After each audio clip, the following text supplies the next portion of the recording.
Good afternoon, everyone. It's Sean here, McKeown Auto Services, and we finally brought to you what you've been asking for. We've developed a podcast type video, which you've all been asking for. On my left, we're joined by Keith Lenihan from Keith Lenihan Motors. Joining me right here by Larr from HB Dennis in Airside in Dublin, and also we're joined by JP Darcy, who's come the whole way out from Cork to do this today. So we're going to have an open conversation about different topics facing mechanics and garages on a daily basis, and we hope you enjoy it. So I'm going to start off by just having a quick chat with everyone here. You might know much bit of a background, but basically I started off similar time to you back in around 2000, 2001, started serving time, left school at 15, and went straight into just wanted to work. And I actually left the motor trade and back then was way more money building the M1. Everyone from around here went to the M1. Bags finished my time as a HGV mechanic, and always employing HGV farmers or college of farmers, a family business, heavily involved in that. And went to a couple of different jobs, booking car sales as well, worked with Nissan UK. Yeah, and so back in 2008, went out on my own and haven't looked back since. Probably the elder statesman here. I started out as my apprenticeship in 1987 in a small backstreet garage in Cabra, North Dublin. Halfway through that, I changed to Dennis Mackey's Toyota, and then I was there for about 2005 and started my own business in 2005. And then around 2012, we then decided to change from being a garage that does services all makes, just to concentrate and narrow down to doing Land Rover. So from 2012 to now, we've been basically being a Land Rover specialist. And definitely the last 4 years, we've just narrowed right down. All we do is Land Rover. And I've seen much better return on investment ever since. Very good.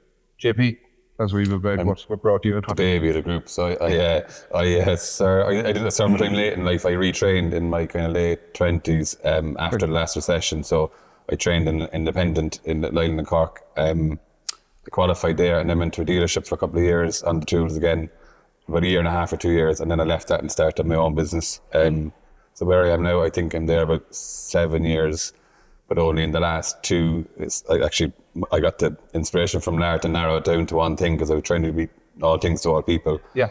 And in the last year and a half, I've got it all the way down. So now we only take on BMW, Mercedes, maintenance and repairs and that kind of thing. Very good. So remote control car racing from a very young age. That's right, they had them. We did. Yeah.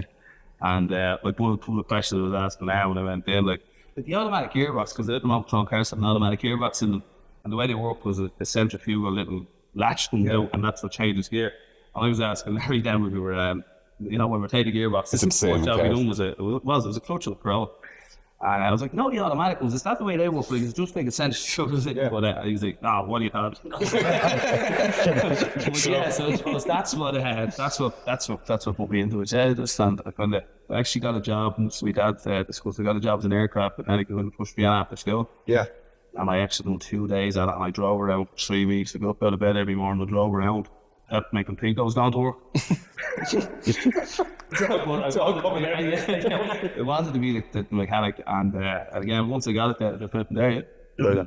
What I enjoyed of this trade, so back when I started off in secondary school, I was doing pretty well at school. Something I didn't know and that was going on with me in the background, and when we found out recently is, so we talked about ADHD about the thing, and part of that means that when you're reading stuff, you need to be taught in different ways. That's long, sure. And I was starting to struggle then with reading mounds and mounds of books. Just felt it wasn't going in. The same, right? Yeah.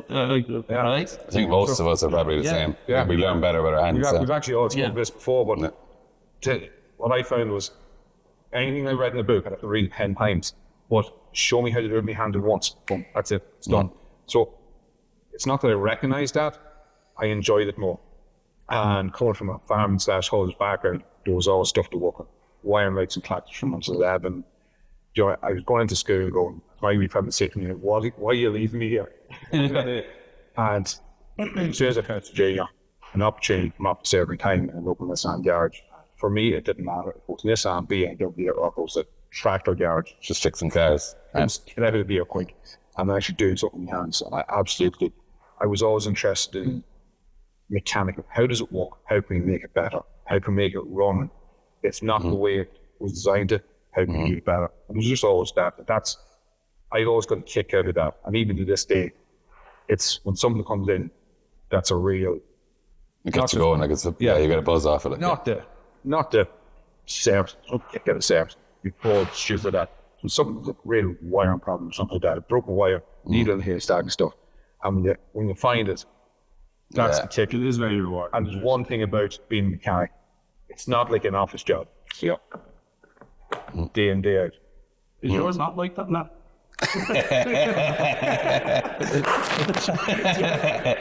No, it's like this. Oh no, folks! Sean, here you're from. Look at that, handle's spotless. The king's hands in place. So that's what interested me. Got you into the and trade. thankfully, it still interests me. Larr, what brought you to? I think it was probably the realization that I hated skill. Probably, I actually didn't start out life wanting to be a mechanic. I actually wanted to be a cardiologist, and I got into secondary school and I hated from the first day. So for the 3 years I spent in school, I struggled every day. It wasn't with schooling; it was actually more with the probably interaction with the teachers. Yeah. You know, I was in a higher level maths and stuff like that, so that kind of stuff was quite easy. But I couldn't wait to get out of secondary school. And it was very late into third year that I realised I only had to do my junior year I could go. Yeah. I'm from a single parent family and an only child, but my uncles would have certainly had a lot of influence on me, and they were like, you're gonna go to work. So one of them took me into a garage. Used to work on Windsor Motors in Rialto, and he took me in there. I think it was the day after I finished my junior cert, and I just loved it. I absolutely loved it. There was a senior guy in the place called Barnard Noonan, and he was just a lovely gentleman, and he used to call me the why boy, because I was always why. I wanted to know. I couldn't get enough information. Yeah. And I loved it from the moment I actually stepped into it. And back then it was much more difficult to get an apprenticeship than it is now. But eventually I did. Thanks to a gentleman called Paddy Tierney Foss, the third now. But that's how I got in. I said it wasn't my first path in life that I want to go down, but it certainly has been rewarding. So you went from potentially trying to save hearts to Break it. causing heart attacks. I'm breaking it. Even worse. ever since. Yeah, absolutely. Yeah. No, the cardiologist thing was it's definitely something that we're passionate as well. Yeah. Yes. Definitely. Yeah. It's You might be a defib now. yeah. You had Landover. Yeah. A lot of people need it when they come in. It's on the wall. Yeah. Charged. TP, you told me before then I stayed out and chat that you came from sort of a horticultural background, landscaping and things like that. And that was a family business. It was, yeah. And you've transitioned into the role you're in now, the mechanic and now garage owner. It's Just to me, it's one thing starting off when you're 15, get out of school, get me the head out of here and get the thing. But to be on a certain path in life and then completely change. What was the attraction for you? There wasn't an attraction. I never set out to be a mechanic. It was just pure circumstance at the time. So the recession hit, and so my previous work dried up. There was no work. My in-laws had a independent garage, and I was going in because I had nothing else to do. I was helping them and doing bits and pieces, and they kind of put it to me, "You're here anyway." Like I would have been kind of a mature student, if you like. They said, "Why don't you just serve your time as you're here helping out?" So I did. So I went into FOS. I was oldest in the class in FOS, which kind of gave you a touch of an advantage because you had a bit of common sense and you could put the head down and get on with it. But yeah, it wasn't a passion of mine growing up. It has become one. I'm massively passionate about the trade now and delighted to be part of it. But it was just where life landed me, and I took on. Yeah, we were all glad we found it. It's been good, yeah. It's been good, but it's like it's not a passion. I'd say I'm more into like farming and outdoor life and that growing up. That would have been where I saw it going. But like I said, when recession hits and you just look around and see what can you do, and I did look around at the time and think that the people I saw not out of work were mechanics. Like nothing changed for them before. Like in the boom or bust, it was steady. And so after getting burnt once, then I kind of liked the look of steady and Yeah, especially in family. Yeah, and they were young at that time, and we were just getting going, so it seemed like a sensible move. Like, Did you like cars, or was it more about, guess it's just a job? I like cars. Did you? Yeah, I did like cars growing up. I didn't think about them all while growing up, but I would have always like been the one, say, of our family to spot a car, like that's a new reg or that's a whatever. Yeah. So I would have had an interest. Yeah. Remember the top trumps? Don't you have top trumps now? Nah. So it's top. Yeah, I'm family age. Top trumps was kind of like the precursor that probably do Pokemon. So you'd have these cards and like a BMW or a V8 engine, and if mine had a V8 engine or the V6, well, I'd win your card. Do you know kind of top trumps? Yeah, I never heard of it. It sounds like a game that you would be into. You know what? As you're talking, I'm sitting here going, we had cards with V8s and all that, and then we've got Pokemon. Where the world go wrong? It's not the first time you met Larr, you know. No, Larr was actually before saying Mandy's. Larr was the mechanic that I actually report on the day. So as we went up to obviously go up to the changing room, Larr said, "Have you got boots?" And actually, for whatever reason, I didn't have runners on. Larr was like, "Yeah, there's a pair of boots, holes gone out. Put them on you." I said, "I've only met him over there." It was yeah, now God, since then, like as I said, it's 22 years now. Yeah. And we'd talk on the phone at least 2 or 3 hours a week. Like, wouldn't you, like, still regularly. someone would tell you, imagine you record. Like he's the spare wheel here. Yeah. No, we did. We Keith. I remember Keith was my second apprentice actually, and What do you first one day? you wouldn't want to know that stuff. Wouldn't know Keith, the poor lad. But no, Keith was actually my second apprentice, and from the first day, you knew he got it. I remember, what was that kid? 2002, was it? 2002, yeah. And he just got it, simple stuff. And the way the workshop is set up, the owner lad in the workshop just got oil changes. The guy who was much more technically advanced got the wording stuff. Yeah. And then there was the garage lick who got the easy stuff. And then we kid got the dog stuff. Yeah. But Proper stuff. the hard stuff, yeah. But in fairness to Keith, he took to like a duck to water. So much so I was in the auxiliary fire brigade at the time, and I'd be practicing me nuts. And Keith would be like taking out a gearbox. "Yeah, Keith, you're doing great there, pal." "Oh, I'm just stuck here." I said, "All right, hold on a second. You're not getting this not done." And we'd probably take out the clutch or the gearbox or whatever had to be done. But yeah, no, Keith did. He took like duck to water, and he excels, very, very quickly. And he, from ever since I've known him, he's always had a great work ethic. He's honestly, he's a very loyal fella. If you're with him, he has your back, and he generally do anything he can to help you in any which way. And that's getting less and less and a more rare commodity as we move forward. You do find that in the trade though. Like a lot of fellas, you said it, I know, that served their time 10 years before me, are still tight with the guys that served their time with, the guys that went to college with or Fawcett or something. Isn't that the case? Yeah. You have a network there from the get-go.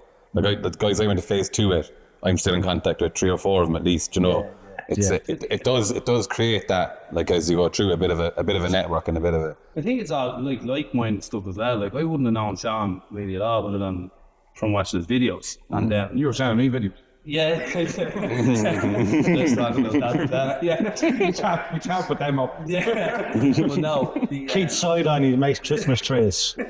So puts their order in now, people. Bit there for this year, but next year. but purely it was down to just watching your videos, and then obviously you called into me there a couple of months ago. You must have been there for 2 or 3 hours, and again, chat just slow. You know what I mean? And you would like it's. I think it's just a like-minded, same interest, And I think once you're willing to share, there is people that they're in not just this industry, every industry, where they just have no interest in sharing information or helping anything else. And in my opinion, like your videos are a perfect example. I do think they're really good and informative, and I pick stuff up. Do you know what I mean? And I'm sure everyone else does. But there is people there that are not into sharing information with other people. That's a great point to make there, Keith. And I think if you can help someone along, why not? You know what I mean? Like I just, No, you're right. That's a great point, Keith. Just take on it. The industry has always been divided. Even in workshops, we do this and you do that. So kind of where this collectiveness thing, and obviously guys in the UK that have done before us are trying to pull this thing together. It would be great to see the industry kind of come. If I had one dream for the motor industry in Ireland, could we create one movement anywhere else in the world? It'd be like the ASA in America, where the aftermarket and let's call it the dealers or the manufacturers, they're much more close on this. So the aftermarket, trains, gets certified, pays, and has all the information that a dealer network garage would have. I don't know, I get, but there's always, even the main dealers, there is always something that you will come up against, that a quick phone call for someone might just sort out, and we all need that. And there is, I just, not being negative, but as I said, not just our industry, if a fella rings me and I know something and I can help him out, absolutely. Like, I'm not going to go down and lift the gearbox out from him. You know what I mean?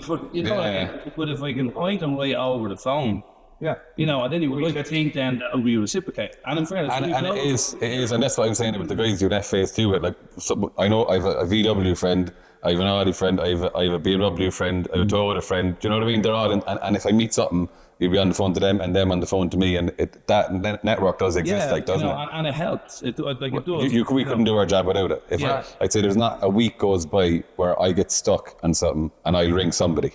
Yeah, and and I've done it with you, and I've done it. Yeah. But that 2 minute, listen, you're the American. Like, if I did say, for instance, you're American, so we wouldn't do a hell of a lot of Americans. Like, we'd be more kind of run of the mill stuff. Better word, right? So, but if I had American and it's an issue, like the headlight coding, for instance, we'd put a headlight in. We know, JP, what's the story? Yeah. I'm putting a headlight in. Do I need to code this as rap? I can do without doing it. And that 2 minute conversation could save me 4 or 5 hours of messing around. What you see, it's an excellent part of the trade. I love it. Yeah, what we're talking about there is, it's going to lead us on to our first actual topic, is the technological advances in cars. Not only the technological advances, change in the cars. I remember a few years back, we done a video here of, I think it was a 1983 Golf versus a modern Golf. The difference in what you're talking about, you're talking about something, I might have to ring JP how to put a headlamp into a Mercedes. Or someone watching this is some mechanic doesn't know how to put a headlamp into a car. Yeah. It's not just putting a headlamp into a car anymore. It's not doing the stuff. And that one you mentioned now, there was 3, the headlamp that I put up the other day with this code scanner. Yeah. There was 3 lamps, so there was coding, there was no software download first. So fit the lamp in the module, then download the software. I'll go back. Force a shell out $3,000 for the bloody headlamp. Oh yeah. I thought this was cheap. This one was only $2,000. $2,000 for the headlamp. Then you download the software, you code it, and then that scanner was for the third step, which was adaptations, and that learns it that it's a right-hand driver or left-hand driver, and it knows where to throw its beam and all that. Like gone are the H7 days where you horse it into it and slap it in the back. Yeah. But the network, like that is new even to us, that scanner, and until we had it, we couldn't do it. But every month there's something like that. Like, how much is the scan? I don't know. It's about £700 or something. So roughly, right? So you've got for a cheap Mercedes headlamp, you're looking at $2,000. You're looking at about $2,000 for the tubing. You've got your Mercedes diagnostic equipment. The code that scanner plugs into the Mercedes. £700 scanner plugs into the $4,000 computer. Yeah. That you're paying for a subscription for. So you have an awful lot. A lot of people don't. We had this here last year when there was a woman that came in and did an absolute bat over a bloody bulb. And any my case calls will know that, because it's actually, I think fair play to her. She's a great woman. She managed to increase my fall from seeing handled to 3,500 over a bulb. But when they come in at that, and that is a massive nuts. The other thing Land Rover's done, the technological advances in lighting alone and electrical systems, where people come in as batteries, for instance. We all know batteries. Your standard lead acid battery. I've had a battery, I haven't changed battery here in 9 years in my last car. Your last car was no way Focus or no way Golf. Yeah. And all of a sudden you're rocking up with now, whether it be a Land Rover or Mercedes or Beamer, whatever. Yeah. And all of a sudden you've got an AGM battery. You have so much, even when you're away from that. How many modules are running in a modern Land Rover at any one time? 62 on them. 62 modules. Working on so 9. That Focus had probably 3 ECUs. airbag. Yeah, 4. You think about it, 62 modules on 9 networks. Yeah. 9 networks. 9 networks, 7 networks. So you have K-Line, Limbus, the 3 cans. Then you have FlexRay, Ethernet. Yeah. Then you have the new one, which is A2B network. You've just lost 95% of people that are watching this. Yeah. But this is how complex. So the new Range Rovers there, they have noise cancellation in the car. That's brilliant, isn't it? It's cool, like, but There's microphones. So you can't hear the rattles out of them. There's microphones. The microphones out on the wheels, in the wheel arches, and the speakers then are changing the noise that your decibel that you can walk to cancel out the noise outside. You know, there is a couple of bits of the way, and that is, when I hear all that, it's lovely. You know, and anyone that's out here now, I do like older stuff, like to drive. You know, obviously to fix anything, but. You're on the classic cars. Classic cars, yeah, that's my preference. I'd rather go around in an Audi out than I wouldn't thank you for a new one, right? But the changes in cars is one of the points here that we're touching on. Like, that's all lovely, but that's just, to me, I hear that's loads to go wrong, right? Loads to go wrong. And I think that the customer does need to be educated more in that fact when they're buying a car. So even now, John, you'd be more up on the Golfs, right? So let's not even take a new Golf. Let's take a 2015 Golf. How many modules are in that car? It's not the modules. In fairness, there's one thing with the Volkswagen. And what I like about selling, we do a wee bit of car sales here. Not me, we try and stock 3 or 4 cars at a time. I love selling Volkswagen because there's one thing with the Volkswagen. No matter what goes wrong with it, when I sell a car, no different than when I do a job for someone. We do work with someone. I want to be able to stand over that job personally for 12 months, 12,000 pounds. Whichever comes first. Yeah. I want to be able to stack cuts. I want to cut. I know we're one of the most expensive independents in Dundalk, but I know to do the job right costs money. Yeah. So, and the customers come here, they want it done right. Yeah, absolutely. So that all sort of compounds into the fact of jobs done right, cars away. Something goes wrong with the Volkswagen. You sell a Volkswagen and something goes wrong with it. You can buy an engine for that thing. Like the worst case, an engine in car terms is a heart to be a new. You know what I mean? It's getting that refrigerator right, Joe. And an engine for a 1.6 Golf, the doctors go up and done, you go up £1,400. Yeah, I suppose. No matter what goes wrong. Now, you sell a Beamer and an engine goes. That's exactly. You sell a Merc and an engine goes.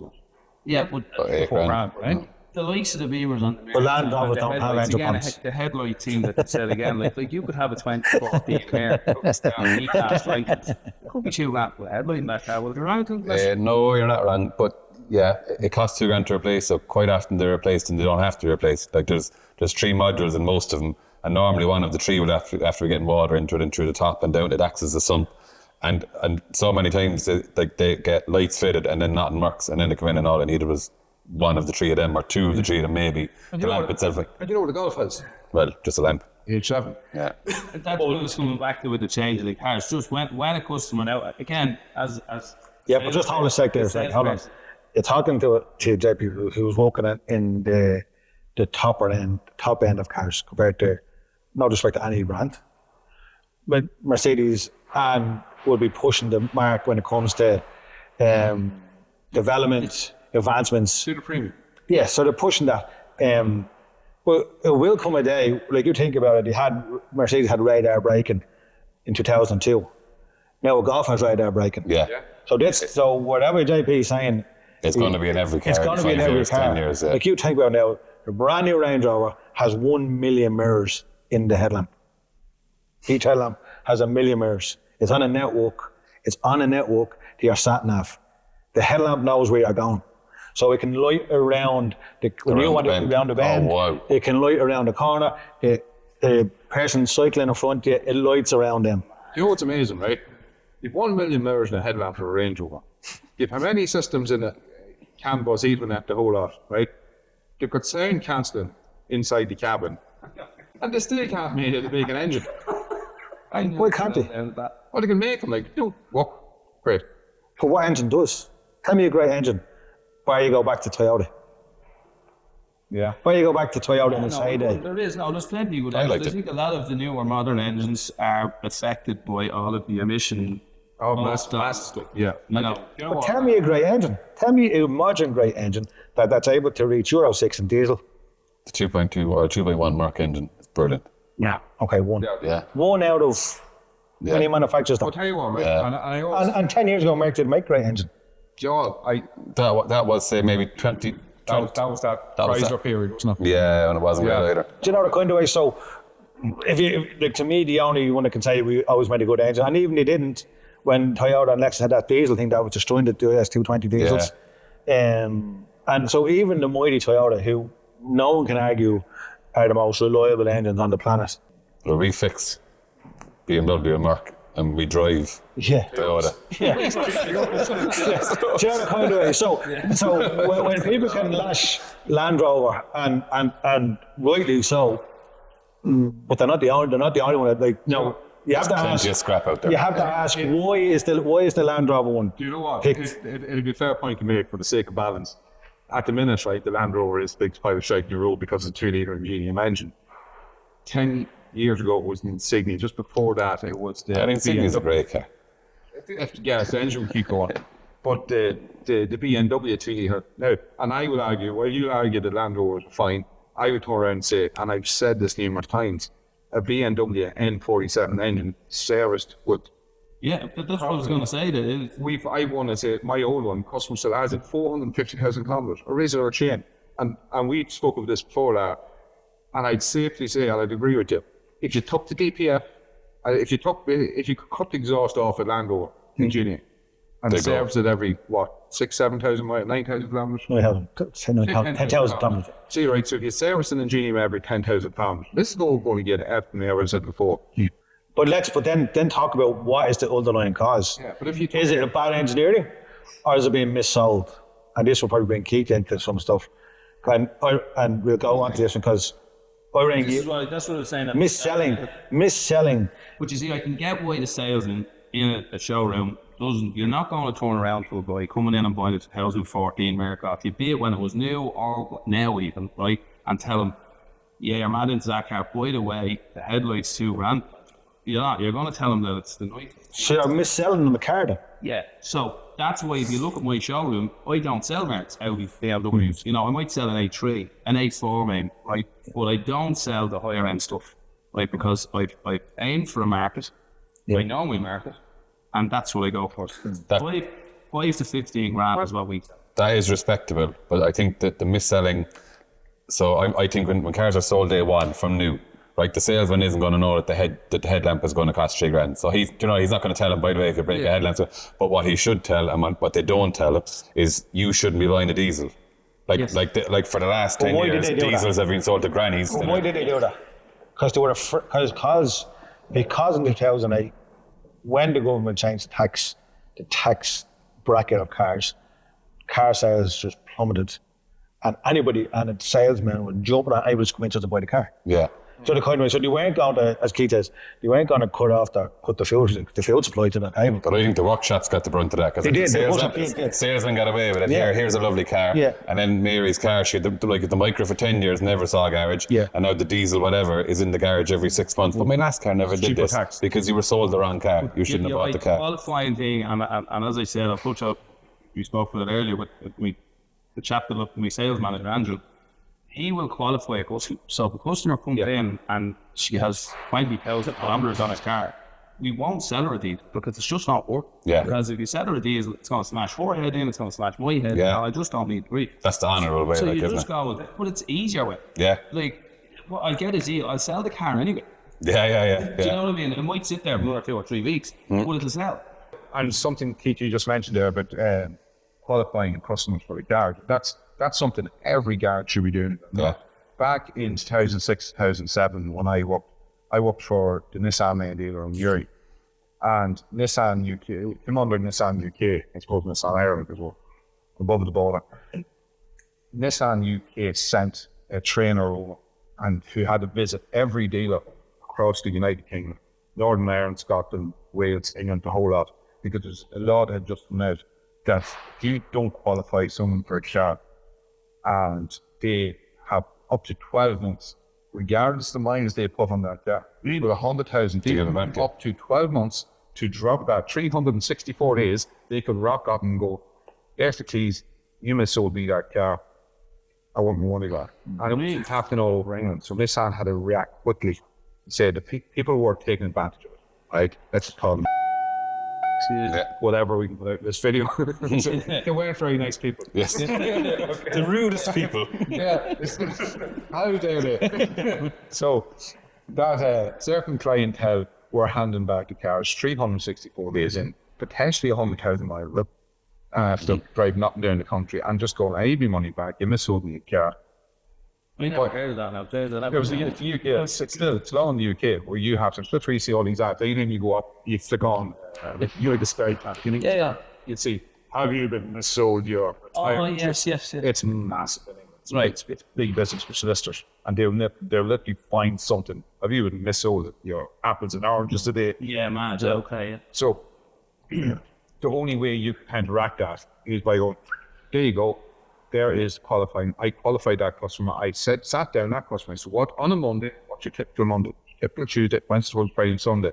Yeah. And based on that. That brings the conversation round to what you were saying about the cost of maintenance. So as well as educating them on like this is the car for you or not the car for you. That's good. But then if they buy a And I have no problem telling the customer, like if you're buying a 15 Golf off me, you need to be prepared to spend €1,000 on that car every year. Yeah, on average. On average, you might not spend it the first year, you might not spend it in the second, and maybe not even. But you better bank it. You better bank it if you don't, because you're going to need it in year 3 and 4. Yeah, you're going to go get 4 tires, unrealistic pads, timing belts. You put a diesel Golf, you more than likely will have an issue with a DPF or an EGR. Yeah.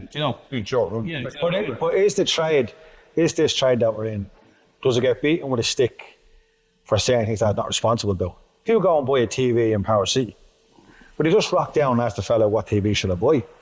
Because I know if I was going to buy a TV, it doesn't have to be in whatever. You do your research. I'll do my research. I'll research it for weeks and weeks, probably months, and make sure I'm getting the right thing that fits me, that does what I wanted to do. Yeah. So a fair share of it lies with the customer. When it comes to taxes, if we didn't pay our taxes, and we walk up to the fellow with the wig on and say, Judge, I didn't know I had to pay that, he'd say straight away, incompetence is not an excuse. I guess what we'd be on about is... So the kind of way, there's your taxes, and you didn't pay this, no, there was a fine because you didn't pay 3 years ago, bang. But there's an awful lot of people that wouldn't just don't understand, like, okay, the right telly for you or the right product for you, you can Google it and you'll find it. A lot of people wouldn't fully understand the implications of getting a diesel versus a petrol. Exactly, a car is not, it's not a TV. It's the second biggest purchase that most people But it's a product.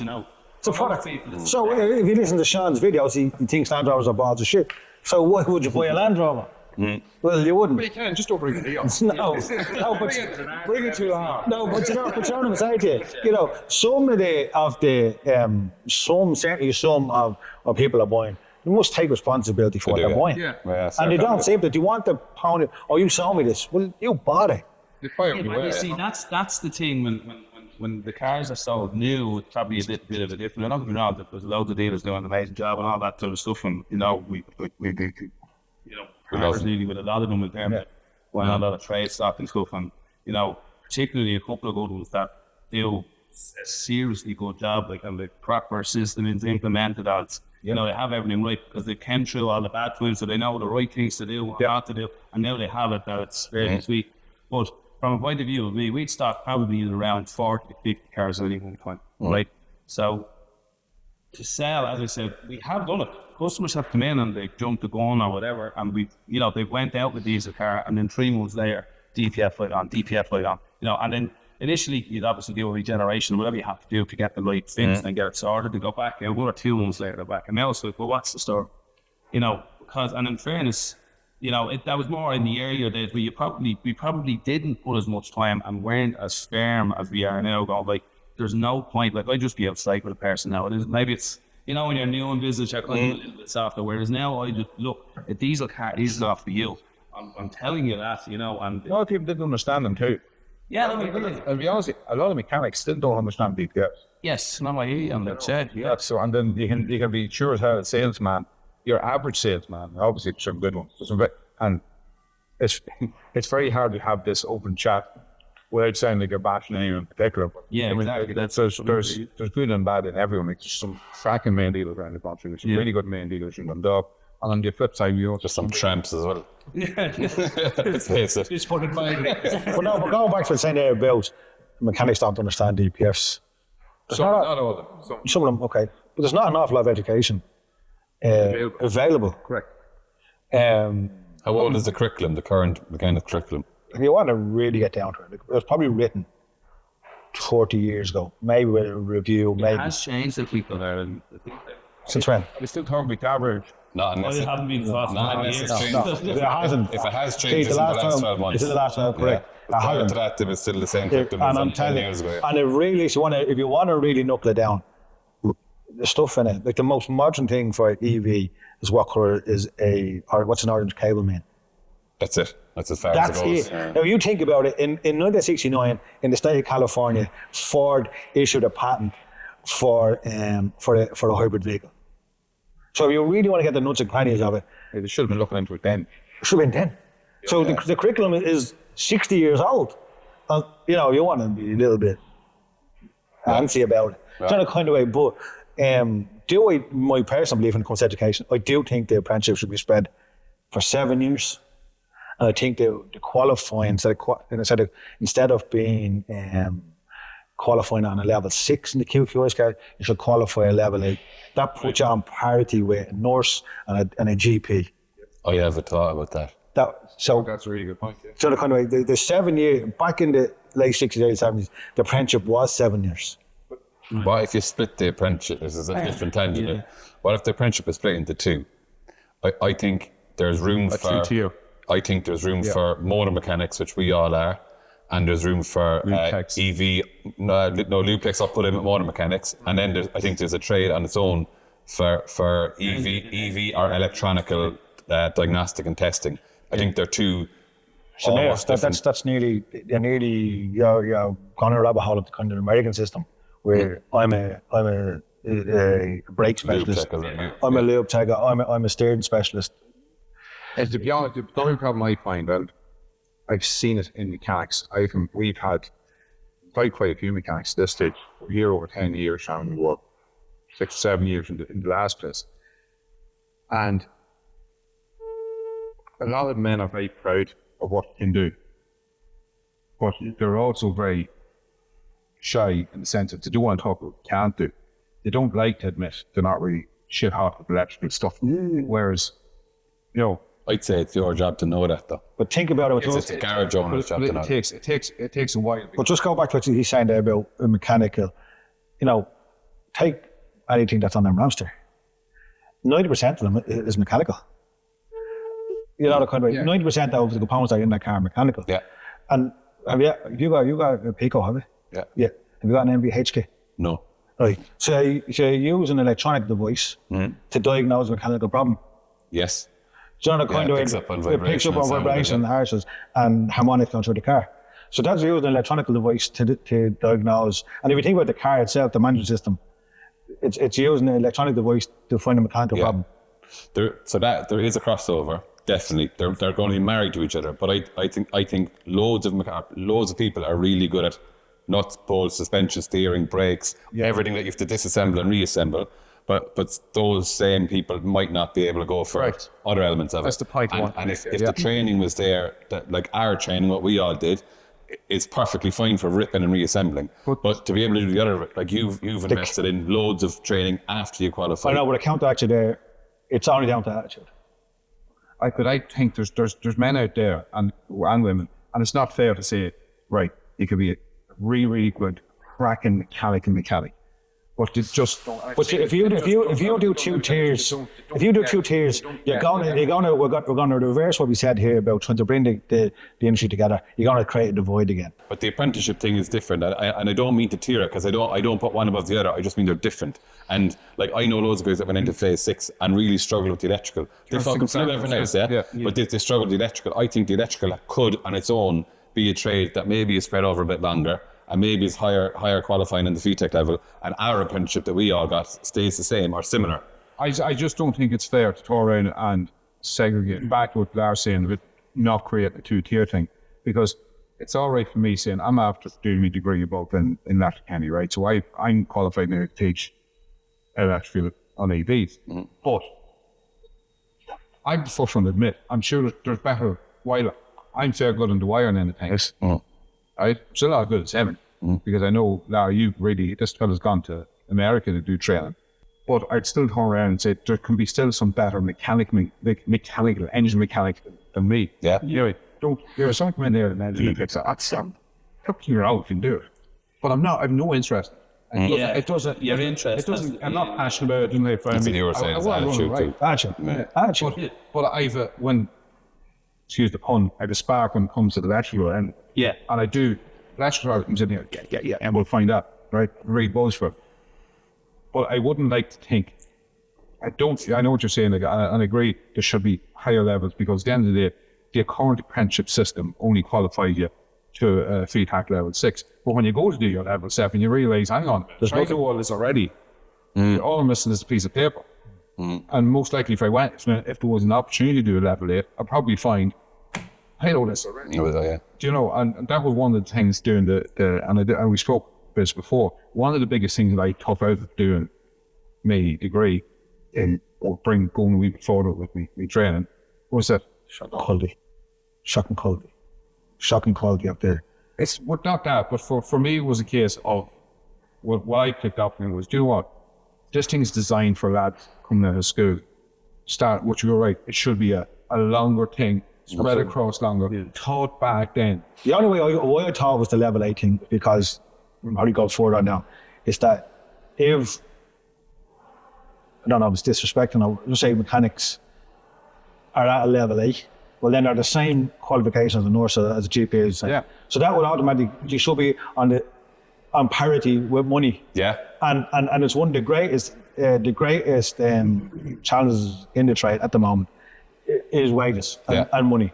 If these guys were trying to that level, and you're selling a product of service and cars, and all your guys are level 8 and whatever, and someone go on to do a master's degree or PhD, then when the client comes into the garage and say, hold on, we're all, level 8s and level 9s.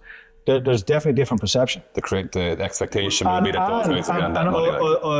If I was trying to, I'll home run this next one by this statement. Did you ever see the crest of the Royal College of Surgeons in Dublin? No. Did you ever see the crest? No. The crest. There's 2 poles on the side of the crest. And all of them weak. And all of them with all the same before. You've got on your defibrillator. The barber pole. Yeah. So all surgeons and doctors, the professionals, the barbers. Yes. That's why you're on that crest. So they had the ability to elevate their industry to the lofty heights of 400,000 a year.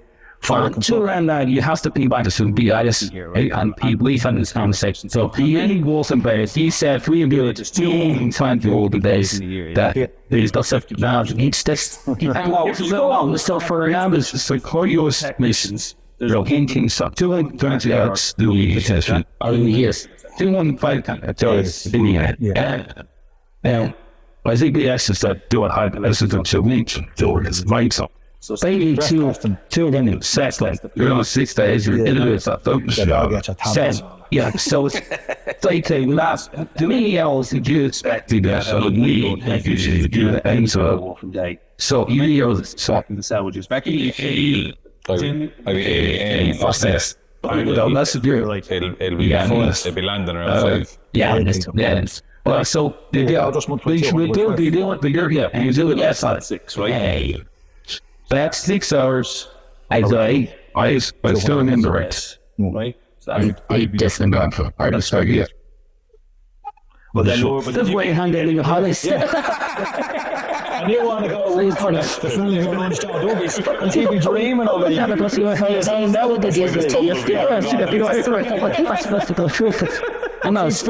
So there, right? So when we for the double, I'm those 6, and I'm going lowest way, you base 6, right? So that leaves you 1,000 there is a year for the second season on the song. So Yeah, you've got to be realistic with it. I know the position that is. Then is there is like a goal or else electronics and nearly involved like that. Now I had an edition with it, but it wasn't supposed to restart the backwards and he filled every ECU in the car. I found out something that the ends that ECU from us in Ukraine and they're now discontinued. And I tell you, though, it was also messing with sending it to you about UK to try and get her. Yes, never over it. But the land to soon fix that is only the young out there. Right? After you have to come back to me, obviously on what the customer is saying they need to pay. Those the hours. And John did this. You're going to be 160 grand with an hour you can tour. Look. That total is similar to what's on the hours. And the idea is all we do is hang a bubble. Because you need the same at this. Well, you just still under the rules of law. They need the same well, I heard this the same price of doing a half an hour's job as a cardiologist would do for doing a half an hour's job. No. But if it's like the lineage, it goes back to the same point. Just one split and said, hold on, we're going to elevate. And they've started with, they've ended up where they are. Yeah. One said we didn't. And to be fair, to that Polo, right? The customer towards the end, because it took that much time with these seals, I'd say she probably would have paid any amount of money just to get it back. Because they're dragging on. We couldn't get you actually couldn't physically get an ECU from Volkswagen for it, right? So, but anyway, we have 1,200 hours in a week. In a year for a technician that's working in the garage. Yeah. And that's, you probably want a little bit above average in terms of, but the reality is, I think, in most garages, you're lucky to get 6 hours out per day. Right, can I give you a figure? Because I've worked this very recently. Yes. What's an average mechanic's take home in Dublin? 5 years ago, I would have been able to answer that, but now it's so up and down. But give him down that you were quoted there the other day. On average? That 80k. Yeah, but that wasn't 80k. That was OTE 80k. It wasn't like it. I will tell you, What was it? It was 50 basic, and then it was 30k in upfront. No, in bonus. Okay. Right, but the bonus was okay. Right, so let me give you these figures, right? So say if toxic, right, a mechanic comes in and comes in as a master tech and he's looking, I'm looking 65k, right, which is about 850 home a week. Okay? Yeah. Now that's 65k when you put employers, PRSI and all other crap too. It's 70k. Yeah. So you have 70,000, okay? Yep. So divide it by 12. So divide your 70,000. So that's 1,200. You're not dividing it by Well, it's 1,200. no, hang on. You're not dividing by 52 weeks, all right? Because you're only No, you're going to divide it by 1,200 hours. It's going to cost you. It's going to cost you. No. Right, there we go. I do it a different way, right? So you turn around and you divide your 70k by 42 because you don't have your mechanic, but between 4 weeks holidays, 2 weeks. But they've already got built into the They've hours. already built into the hours. We're only charging per hour. We'll actually do the comparison to see which it'd be in around the same. Right, so on 70,000 divided by 42. divided by 42. Right, so that's 176. Right, so it's 1,666, right? And that. So you're at this point then you're saying how many hours for 6, you're saying an average 6 hours a day multiplied by 5 days a week, right? Well, 1,200, 300 working days in a year. So we've broken it down that way to the hour, so it's easier. A day. So 6 times that. That's Right. So divide that by 30 because that's your average hours. 55. Right, so that mechanics cost me 55.55 euro. We're rounding up price. That mechanics cost me 55 euros an hour. And then now, any business, and it was you who told me this last week, the problem, and this leads us on to a different point, is a lot of mechanics, when a fella said to me, Dad, a couple of years ago, there's just a lorry driver, that's got more lorries than he's able to drive. Yeah. A garage owner typically is just a mechanic that's got too many cars, more cars that he can fix on his own. And that's really where we come from. There's not very many of us looking into a bit of business education about accounts, things like that. So when you turn around and start to look at one of the things when you're trying to get a wage, you have to ask the question at what point? How do you justify a wage? This is exactly, It's not, some people, we used to, the big thing in Ireland or dream mechanics used to be, what I charge per hour. He's charging 50 and he's charging 45 and he's charging, I'd sit in the middle, I'd 50 and I'd be good. So you turn around that, You turn around in. Another question, I do work out the same either way. There's £3 in the difference, right? So you turn around and the mechanic turns around and, sorry. So that figure, sorry, to make it clear for the camera, that figure you have in front of you is 55 €55 an hour. is what it costs. Cost. Yeah? So, There's three, the way I did it and the way Larr did it, very similar. There's £3 in the difference. I said, right, so 55 an hour. And I asked us, you work back, there has to be a formula for generating. How do you set a wage in this country? He said, oh, it's very simple, there's a formula. Oh, brilliant. And Larr was on the ball with this one, and I did look into it afterwards. In Ireland, when you pay, you're generally expected to make 4 times what your wage. So if you're on a 20 grand a year wage, you're expected to make 80,000 a year for the employer. For the employer to be able to remain in business. Not so we can go away and play golf every day of the week, but so we can just remain in business. As I think, a lot of people are under the illusion of, I'm coming home with, say, 15 or 20 quid an hour, right? Whatever that week, maybe 400 quid a week, 400, 500 a week. Wants to think they've made 500 quid. I try to cover myself. You haven't covered yourself. If you're on that quarter of money, you haven't covered yourself. Hey, hang on. So can I finish this? Multiply 55, right? Through your calculator, build away, right? Go. Multiply 55, right? Multiply that. When you say, That's every hour. That's every hour. Every hour, right? He's costing me. Right? He's costing that, and he's looking for 40 hours pay. So multiply that by 40. it's 2,200. 2,200, right? And that's only what he's costing you. But multiply that by 4. This is what you're expected to generate. 8,900. No. So you're expected to be able to earn 8,800. Now divide that by, let's say they're making 8 hours a day, right? Because that's the bigger division, which means low. So divide that by 8 hours a day. Sorry, 840. So 8 hours a day by 5 days a week. 40, yeah. So you're expected to be paid 65 grand, which would cost your employer 70,000. You're expected to make 220 quid an hour. And that's the wee point of going back to at the start, because it all has to be relayed onto the customer. And it's, but that's not. But that's not. You want to put that down to 5 or 6 hours to be realistic. Oh, no. That's close to. But let's brings up 300 or 400. Let's work off the €55 an hour, right? So we all have our different labour rates here, right? And we're probably safe to say we're all just slightly shy of 100 quid. Bar Larr, you be a little bit above it, right? But at 100, it's the opposite. But at 100 quid an hour, we call it 100 quid an hour. That at a technician costing you €55, it only leaves €45 left. That's not enough to run a bit. It's not a hump. That's my point. Just look around you. You have your rent, you have your rate. So I have a figure on that in my place that it costs me €108 an hour to be open. Yeah. Per hour I'm open. So if we're open an hour and not much is happening, you're waiting on parts, right? Every hour passes costs €108. Yes. And so it takes 2 hours to catch up on the hour you lost in the morning if you're not being 100% efficient. So I'm 10, as I said earlier, I'm 10, 11, 12 years really out of my own. And I've bounced every which way. Larr will tell you I'm mad for trying different things. I've opened second workshops that were paying me how I closed them, and car showrooms and all sorts of other bits and bobs. Oh, really had to sleep something. Huh? I don't really like sleep. Got some great points there. We've hopped across a lot of the different things we want to chat about. We have a sheet here we're trying to get, and we're actually jumping across.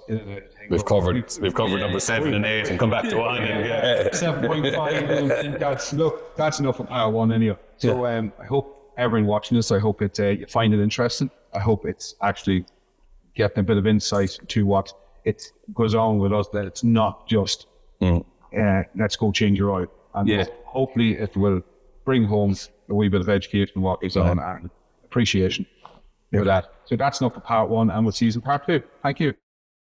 So lads, we're back and just had a quick cup of tea there and 14 Red Bulls. Just to finish off and wrap up one topic we spoke over there. So we're chatting about the cost of business and the expectations. We spoke about it from an employee version or point of view. So an employee would, for example, be costing the business €55 per hour. They would be expected to generate an income of 220. And something we just spoke there while we were having our cups of tea was that I know myself here, Keith, you said the same. don't know how you feel about it, but if we were to charge €320 an hour, we just close the doors because we wouldn't get anything coming in. we're at a point that we're no longer affordable. And that's going to lead me on to another point where JP, you mentioned earlier, to bring up was the fact that we no longer fit custom supplied parts. And it's a twofold reason for ourselves. And we'll go around this all as well. Just because I want your opinion. But I know for ourselves, black and white in our insurance policy, that unless we have a full paper trail of where we bought the part and where it came from, our insurance is null and void. So first and foremost, it's make sure I can sleep at night. That's what I do. But secondly of all, people need to realise, because the labour in a lot of cases, in a lot of jobs, is usually a lost leader. And it shouldn't be. And I'm any fine, if you were out to borrow money for a garage in Ireland and I'll extend to the bank, or we actually lose money in the rate, they wouldn't give you a loan to buy a fix. You'd be stuck for the rest of your life. So, at least that you have to make a small margin on your parts. And it's not, a lot of people might be Andy embarrassed. Sav, I'll tell you, on his books, every garage he ever goes around to as the garage inspector, if you took away their parts margin, their garage would be closed. Every single garage he visits, it was But I don't see why it's such a bad thing. Like, nobody gives into a test on making money on No, but it's... your groceries. It's a product. I have a great example of that. There was a garage in Newry, I'm not going to mention a particular truck garage, and he put in hire and said he was charging £120 there for a plug-in this particular brand of truck. And they haul you on that. £120, I'm back 10 or 15 years. £120 for a plug-in, that's ridiculous. They didn't quite shed to me, bring it up with the brand, because that's what they're charging us every time they plug in and can't go back to the country that they're made in. Oh, and that's all right. So all of a sudden, it's all right for that multi-billion brand to make £120, but God forbid the man's paying for the food in his table. It's trying to make money and actually covering the cost of the computer, the mechanic, the premises. God forbid he actually wants to survive. There's a problem. And there's a big percent. I can see a problem with that. We thankfully here we will have a problem with our customers. We actually have had some of our fleet customers come to us and said, Sean, we need to know you're making money because we need to know you're going to be there when we need it. And he said, look, we're not making a lot of money, but we're surviving and we're not going to disappear. But the no customer parts thing, Sean, sorry to cut across it, is kind of threefold, right? So first of all, garages rely on the profit from the parts. And without it, most of us wouldn't be open, We actually rely. Secondly, we have all honed down where we buy our parts and what we buy, so we don't get breakages and returns, and so we can honour the job. Yeah. And then thirdly, it's partly insulting for a customer to say, well, you put this in because I think you're going to rip me off if you supply it. Yeah. I feel that when people supply it, it's as if we were going to rob them on the part day one, and you wouldn't go to your electrician with that socket and say, will you stick that in the wall for me? And I said it during or your restaurant with a steak, and will you cook that for me? Or McDonald's with a burger. Cook at it. Very soon. And it's the only trade that people try it with, and for us anyway, it's an absolute no. It's a supply and fit service, or else there's a quick fit there that you can give your parts to. The liability thing aside, which if you brought your steak into a restaurant and it was lying out the yard for 3 weeks before you took it to them, and you get poisoned, all of a sudden the restaurant's liable because they give you. So be it with us. But the liability aside, and it was actually Andy Salbert made this point himself in one of his Facebook posts, and I refer to it as well. When you go into a restaurant and buy a bottle of wine, you're sitting there with the pound, let's have a bottle of wine. Yes, I'll have this one. It's €50. Yeah, of course.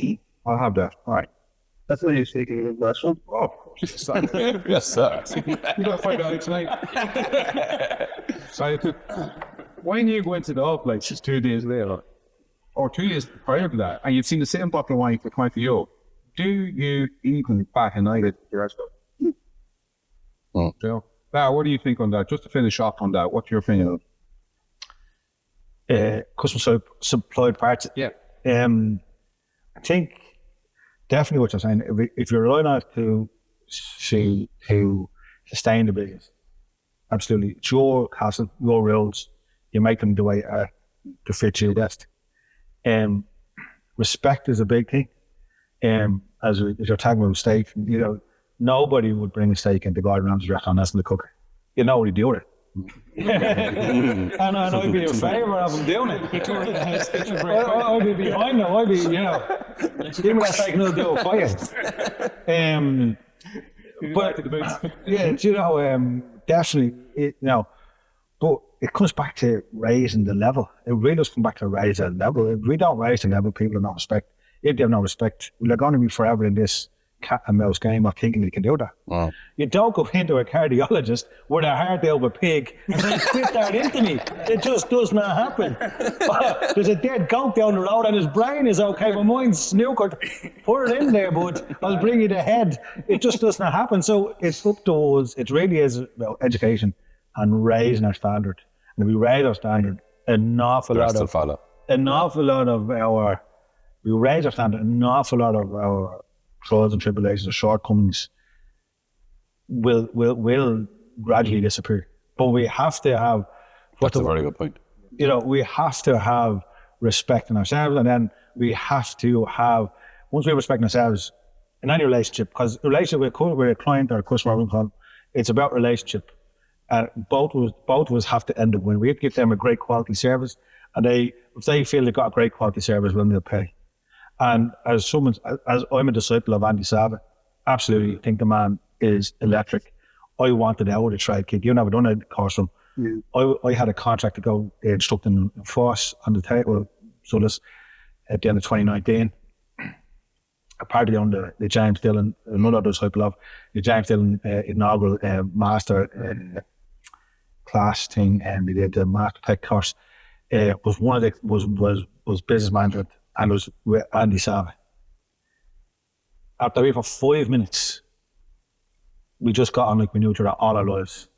I got him, he got me, and it's like he plugged me in to the biggest power grid in the UK, and it just recharged me. So the kind of way, he doesn't reinvent the wheel by his own mid-range, but he tells you things in a way that just lights you up, fires you back up. And in this trade, emotionally, it's a roller coaster. Yeah. You get wins when you fix something, and then you get like sledgehammers in the stomach when something goes wrong. Yeah. The kind of way.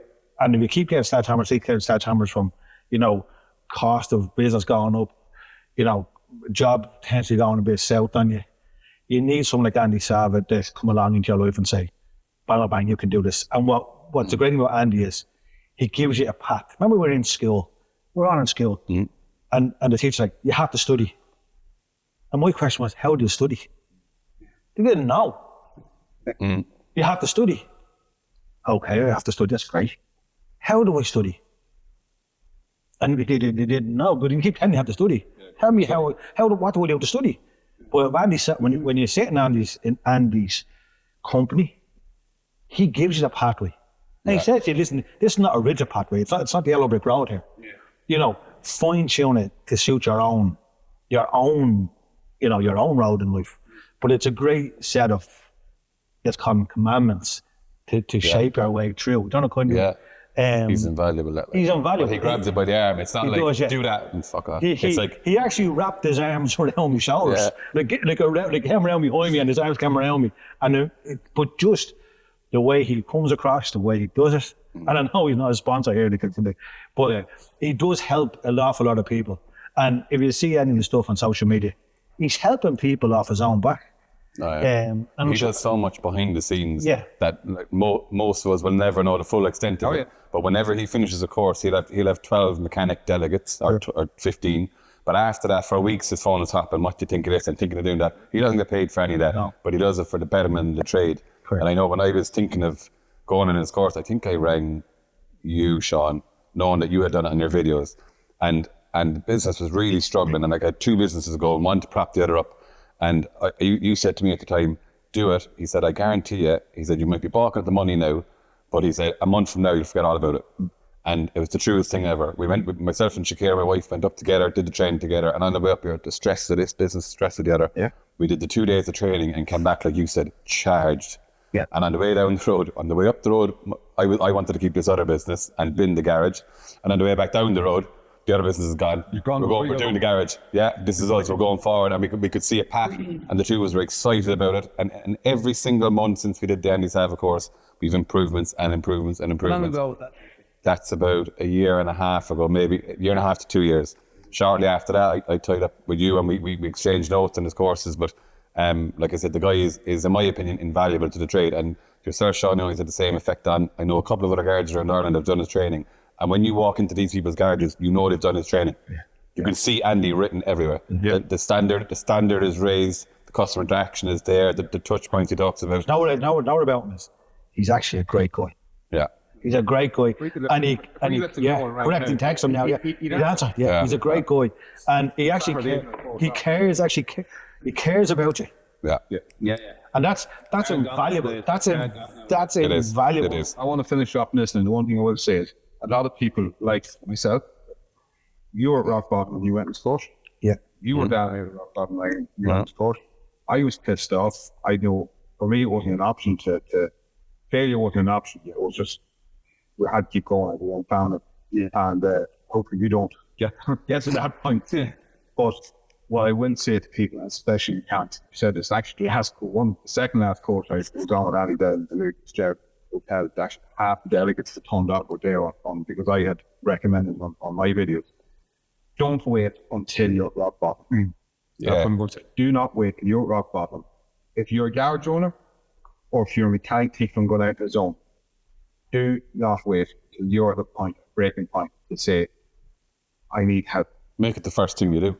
Just go and do that and build from there. Imagine if you did Andy Savile's course 20 years ago. Yeah. We wouldn't be sitting here. I know, but look at all the strain and stress it would have moved for you. Like, imagine if you started with him 20 years ago. You wouldn't have been able to get a hold of me. You would have been in the Bahamas, sipping their pina colada. And Keith would have been away with a big fan. So on that note, guys, thanks very much for watching this. I hope you thoroughly enjoyed it. I hope you enjoyed it as much as we enjoyed it. Look, crack is great. As I just said there, any mechanic watching this that hasn't done any sort of financial course or whatever, we, three of us definitely highly recommend get in touch with garageinspector.com, get on his course. My recommendation is start with a financial one. That's the one that's actually going to help you get back on track. Do that before your actually head snaps. And all these three, because if you flick back maybe 10 minutes to what we're talking about, 10 or 15 minutes to the figures, see, them boys are talking absolute shite. There's no way you can get that figure. We learn all these figures, and it's from that. And some people will say, watching my videos go, on how he's always buying equipment, he's always buying this.